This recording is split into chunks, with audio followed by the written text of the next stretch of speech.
During the presidential primary debates 4 years ago, one outsider stood alone and said in public what most Americans thought in private. It was 14 years after the start of the war in Afghanistan and 12 years after the invasion of Iraq, where thousands of American troops had died and trillions in taxpayer dollars had been spent. And yet no candidate could bring themselves to admit that something had gone badly wrong with American foreign policy. That the American voter, the American soldier, and the American taxpayer had all been let down.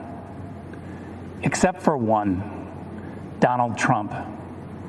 He called America's endless wars what they were, a disaster. The media was shocked because Donald Trump was running as a Republican. And yet he said out loud what we all knew, that American foreign policy was failing to make Americans safer. After the end of the Cold War, Democrats and Republicans in Washington bought into the illusion that the whole world would start to resemble America. And so they started to pursue unlimited globalization.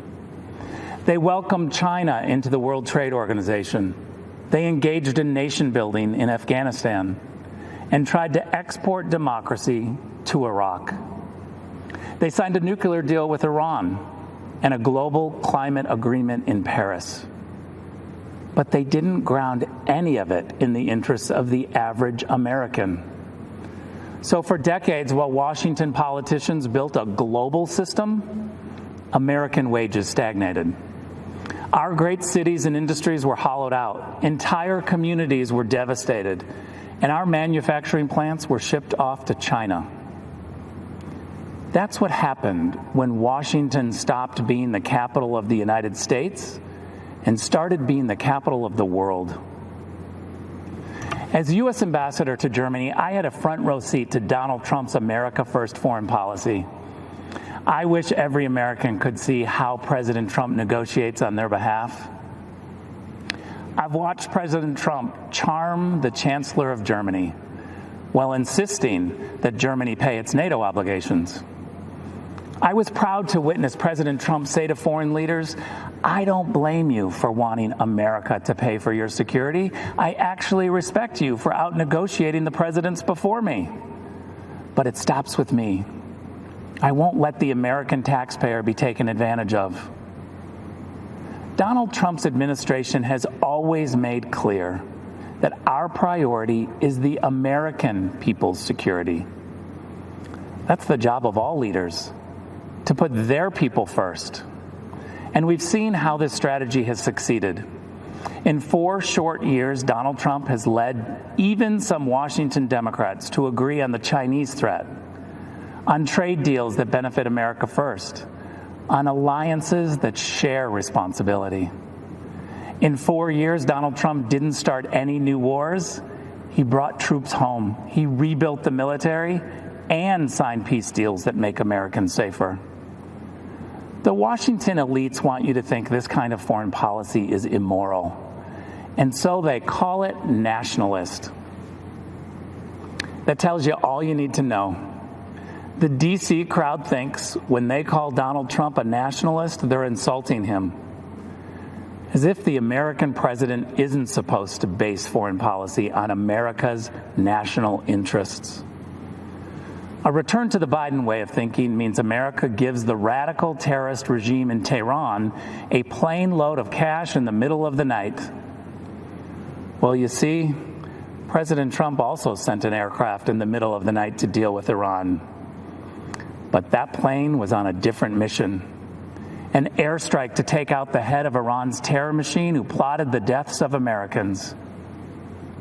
But we also must be clear that when those who seek freedom take tremendous personal risk in places like Hong Kong, Tehran, or Minsk, there is no doubt who President Trump's administration supports.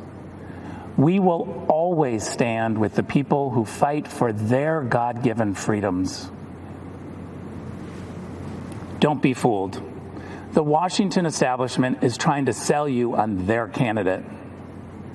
Joe Biden was first elected to the Senate in 1972, 48 years ago. Well, it's actually the typical Washington story. Just this year, 22 Democrats ran for president. They rejected all of the outsiders and nominated the ultimate Washington insider, someone they had to pull out of retirement. Every time Joe Biden offers a new idea, you should ask yourself, why didn't he try that over the last 48 years? Today, the Democrats blame a global pandemic that started in China on President Trump. And they still blame Russia for Hillary Clinton's loss in 2016. As acting director of national intelligence, I saw the Democrats' entire case for Russian collusion. And what I saw made me sick to my stomach. The Obama-Biden administration secretly launched a surveillance operation on the Trump campaign and silenced the many brave intelligence officials who spoke up against it. They presented bogus information as facts. They lied to judges. Then they classified anything that undermined their case. And after Donald Trump won the election, when they should have continued the American tradition of helping the president-elect transition into the White House, they tried instead to undercut him even more. Former Vice President Joe Biden asked intelligence officials to uncover the hidden information on President Trump's incoming national security advisor 3 weeks before the inauguration. That's the Democrats. Between surveillance, classifications, leaks, and puppet candidates, they never want the American people to know who's actually calling the shots. But with Donald Trump, you always know exactly who is in charge.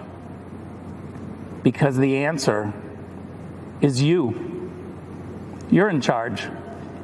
Not lobbyists, not special interests, not warmongers or China sympathizers or globalization fanatics. With Donald Trump and Mike Pence in the White House, the boss is the American people. President Trump rightly calls his foreign policy America First. America First does not advance the interests of one group of Americans at the expense of another. It has no bias about red or blue, educated or not educated, urban or rural. America First is simply the belief that politicians should focus on the equality and dignity of every American, and that this duty is fulfilled by promoting the safety and wealth of the American people above all else. That's America First. That's the Trump doctrine. And that, my friends, is 4 more years.